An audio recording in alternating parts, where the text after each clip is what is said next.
Climate change will manifest as a series of disasters viewed through phones with footage that gets closer and closer to where you live until you're the one filming it.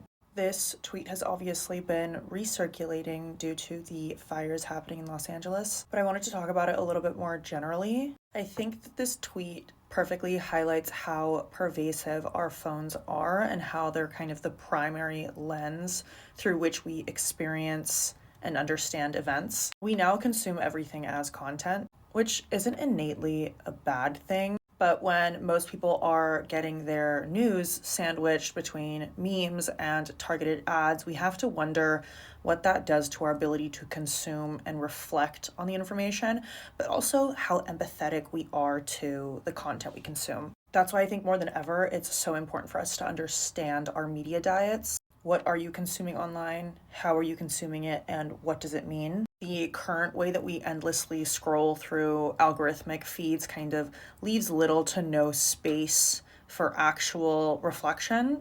And I think that's also what's led to a lot of this horrible commentary from people not having sympathy for rich people and their houses burning down. The overall critique of this tweet is that we kind of have this tendency to consume rather than to act. And I do think that's obviously a fair critique.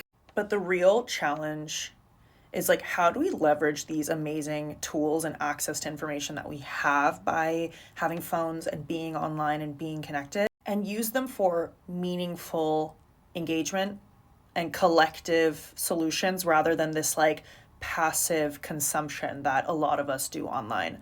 Our relationship to technology is what is shaping our relationship with global issues. So how can we make sure that that time that we spend on our phones is actually meaningful and valuable?